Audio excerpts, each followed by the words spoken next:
এটা এমন একটি সম্প্রদায়, শিয়াদের পরিচয় জানার আগে শিয়া শব্দের অর্থ আমাদের জেনে নেওয়া দরকার। শিয়া শব্দটি বলতে মূলত দল, উপদল বা অনুসারীদের কোনো গোষ্ঠী এটা বোঝানো হয়।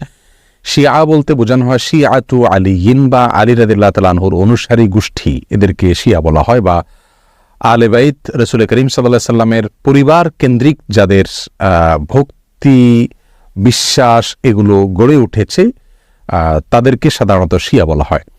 শিয়াদের উৎপত্তি এটা সাহাবায়ে কেরাম রিদওয়ানুল্লাহ তাআলা আজমাইন তাদের যুগ থেকেই বলতে পারি। এবং শিয়াদের উৎপত্তির পেছনে যে লোকটি ছিল তার নাম হলো আব্দুল্লাহ ইবনে সাবা। ইহুদি ছিল, পরবর্তীতে সে মুসলিমদের বেশ ধারণ করে মুসলিমদের ক্ষতি সাধন করার জন্যই মূলত এই গ্রুপটির তারা আবিষ্কার করে। শিয়াদের সম্পর্কে আমাদের দেশের সাধারণ মুসলমানদের মধ্যে ধারণা খুবই কম।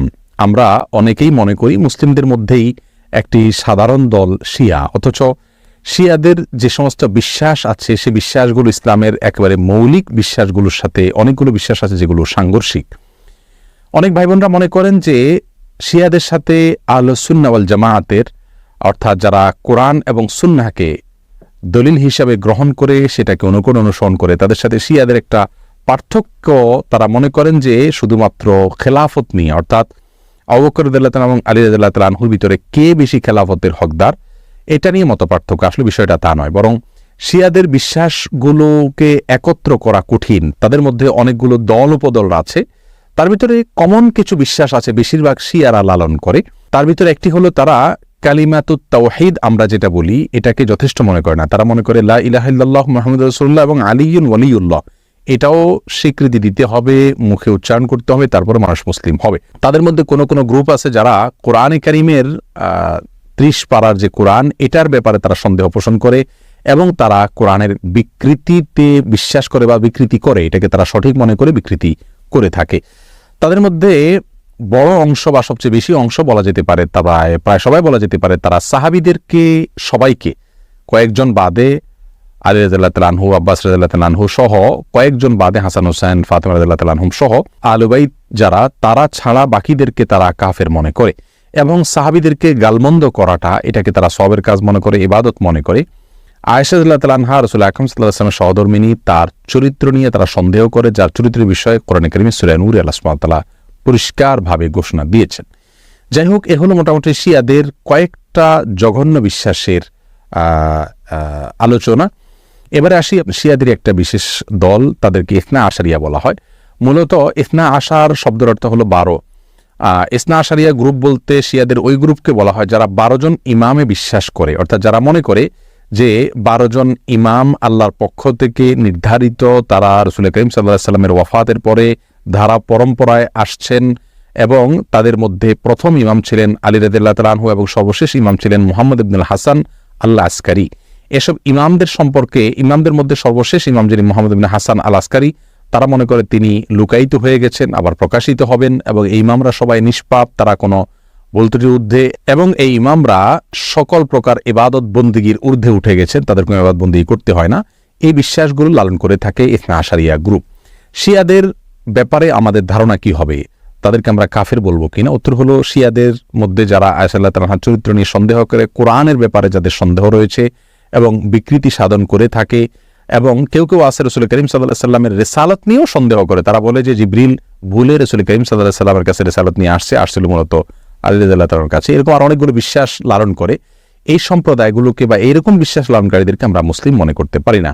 তবে হ্যাঁ, তাদের মধ্যে অনেকগুলো গ্রুপ আছে যাদেরকে সরাসরি কাফের বলা যায় না, তাদের অনেকগুলো ভুল এবং ভ্রান্ত বিশ্বাস রয়েছে। এদের মধ্যে সবচেয়ে সাধারণ, যেটা বিশ্বাসের দিক থেকে সবচাইতে তুলনামূলকভাবে কম জঘন্য বলা যেতে পারে, সেটা হলো আবু বকর রাদিয়াল্লাহু তাআলা চাইতে আলী রাদিয়াল্লাহু তাআলাকে খেলাফতের জন্য অধিক হকদার মনে করা।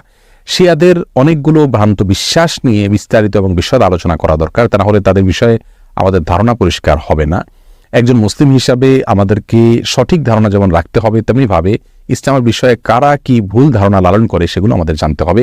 কোরআন নিয়ে যারা সন্দেহ করে, সাহাবীদেরকে যারা গালমন্দ করে, সাহাবীদেরকে যারা কাফের মনে করে, এবং রাসূল করিম সাল্লাল্লাহু আলাইহি সাল্লামের সহধর্মিণীর চরিত্র নিয়ে যারা সন্দেহ করে, কোরআনের বিকৃতি যারা সাধন করে, এদের ব্যাপারে আমাদের ধারণা কি হওয়া উচিত সেটা আমার মনে হয় যে কোনো সাধারণ দর্শক শ্রোতাই আমরা সহজেই সিদ্ধান্ত নিতে পারবো। আল্লাহ তাআলা আমাদের সকলকে সঠিকটা বুঝার তৌফিক দান করুন। এরপরে প্রশ্ন করছেন রেদওয়ান ভূঁইয়া, ইরানের শিয়ারা কি মুসলিম উম্মার অংশ কিনা বা তাদের ভালো আমরা চাইতে পারি কিনা?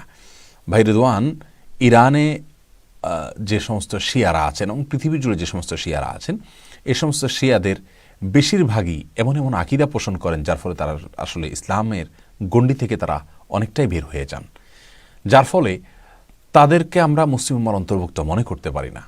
তারা আহলে কেবলা হওয়া সত্ত্বেও, আমাদের কেবলাকে কেবলা মানা সত্ত্বেও তাদেরকে আমরা মুসলিম ভাই বোন মনে করতে পারি না। কারণ তারা যখন কোরআন নিয়ে সন্দেহ করে, সংশয় করে, তারা যখন রাসূলের রিসালাত নিয়ে সন্দেহ করে, সংশয় করে, তখন তাদেরকে মুমিন বলার কোনো কারণ থাকতে পারে না। শিয়াদের অনেক আকিদা বিশ্বাস এই টাইপের রয়েছে। তবে হ্যাঁ, শিয়াদের মধ্যে জাইদিয়া এবং আরও দু একটি কিছুটা শিথিল কিসিমের শিয়া আছে, যাদের মধ্যে মূল সমস্যার জায়গা হলো খেলাফত নিয়ে। আবু বকর সিদ্দিক রাদিয়াল্লাহু তাআলা আনহু খলিফা নির্বাচিত হয়েছেন, তারা মনে করেন যে না, এটা উচিত হয়নি, যোগ্য ছিলেন, উপযুক্ত ছিলেন আলী রাদিয়াল্লাহু তাআলা আনহু। এক্ষেত্রে সাহাবীদের প্রতি নির্দিষ্ট কিছু সাহাবীদের মধ্যে তাদের কিছু বিরাগ আছে। এই টাইপের যারা আছে এদেরকে আমরা মুসলিম বলতে পারি মৌলিকভাবে কাফের বলার মতো কারণ না থাকার কারণে, কিন্তু এরাও প্রচণ্ড রকমের গোমরাহ এবং বিভ্রান্ত এবং হক থেকে বহু দূরে, এটা বলাই বাহুল্য। আমরা চেষ্টা করব ইনশাআল্লাহ শিয়াদের নিয়ে খুব অল্প সময়ের মধ্যে আপনাদের সামনে হাজির হতে, শিয়াদের সম্পর্কে আমরা ধারণা দেওয়া যায় এরকম একটি পূর্ণাঙ্গ আলোচনা আমরা উপহার দেওয়ার চেষ্টা করব। আমাদের জন্য দোয়া করবেন ইনশাআল্লাহ বিইذনিল্লাহ। এরপর ইফতিখার আহমদ আপনি লিখেছেন, ইরানি হিজাব বিরোধী আন্দোলনের সঙ্গে এদেশের অনেকে একাত্মতা ঘোষণা করছে, তাদের বিষয়ে ইসলাম কি বলে? দেখুন, মেয়েদের হিজাবে আপনার নিজেদেরকে আবৃত করে রাখা, এটি আল্লাহ তাআলার নির্দেশ। সূরা নূর এবং সূরা কোরআন কারীমের সূরা আহজাব, এই সূরাগুলোতে আল্লাহ রাব্বুল আলামিন বহু আয়াত নাজিল করেছেন হিজাব সম্পর্কে। ঈমানদার নারীদেরকে নির্দেশ করেছেন তারা যেন তাদের সৌন্দর্য প্রকাশ না করেন, তাদের সৌন্দর্য যেন অপ্রকাশিত রাখেন, এবং কেন সেটি করবে সেটাও আল্লাহ তাআলা নির্দেশ করেছেন। অতএব একেবারে পরিষ্কার যে হিজাবের নির্দেশ আল্লাহ তাআলা করেছেন। আর এই নির্দেশনা আল্লাহ তাআলা যেটি করেছেন সেটিকে যদি কেউ অবজ্ঞা করে, অস্বীকার করে, অথবা এটাকে অপ্রয়োজনীয় মনে করে, এটাকে সেগেলে মনে করে, এটাকে এই যুগে অচল মনে করে, তাহলে তিনি অনেক কিছু হতে পারেন, কিন্তু মুসলিম হওয়ার কোনো সুযোগ নেই। আপনি আপনার চিন্তা ধারণ করে আপনি সুশীল হতে পারেন, আপনি খুব আপনার শিক্ষিত বলে সমাজের মানুষের কাছে নিজেকে জাহির করতে পারেন, আরও অনেক তকমা বা অনেক টাইটেল আপনি পেতে পারেন, বাট একটি টাইটেল আপনার জন্য অবধারিত, তার আপনি মুসলিম নন। আর কোরআন এবং হাদিসের কোনো নির্দেশকে, কোরআনের কোনো নির্দেশকে, সুস্পষ্ট কোনো বিধানকে, যে ব্যাপারে সারা বিশ্বের সমস্ত স্কলারগণ একমত কোরআনের আয়াতের আলোকে এটি প্রমাণিত, সেটিকে অস্বীকার করার মতো মূর্খতা যদি কোনো মুসলিম দেখান, মূর্খতার জন্য বলছি যে মুসলিম হওয়ার পর এটাকে অস্বীকার করার মানে হলো আপনি ইসলামকে স্বীকার করছেন না, তাহলে সেক্ষেত্রে ইসলাম থেকে আপনি খারিজ হয়ে যাচ্ছেন। এবং যুগের অনেকগুলো ফিতনা রয়েছে, এই ফিতনাগুলোর ভিতরে একটি হলো এটি যে নারীদের ব্যাপারে আপনার তাদের হিজাবের ব্যাপারে বিরোধিতা করাটাকে, এটাকে মনে করা হয় আধুনিকতা, এবং এই আধুনিকতা মনে করে আমাদের অনেক মুসলিম নামধারী ভাইয়েরাও এই কাজগুলো করছেন, অনেক বোনেরা এই কাজগুলো করছেন, এবং এগুলো করে তারা আদতে ইসলাম থেকে খারিজ হয়ে যাচ্ছেন। আল্লাহ রাব্বুল আলামিনের বিধান আল্লাহ যা দিয়েছেন তাই মানব জাতির জন্য কল্যাণকর, সেটি আজকে বুঝে আসুক আর 50 বা 100 বছর পরে বুঝে আসুক। পৃথিবীতে আল্লাহর বিধানের বাইরে অন্য কোনো পথে মানুষের কল্যাণ নিহিত থাকতে পারে না। বিভিন্ন সময় সেটি আমাদের কাছে প্রতিবাদ হয়ে যায়, পরিষ্কার হয়ে যায়, তারপর আমরা প্রবৃত্তির পুজো করি, কিংবা গড্ডালিকায় আমরা গা ভাসাই, স্রোতে গা ভাসাই। আল্লাহ তাআলা আমাদেরকে বোঝার তৌফিক দান করুন।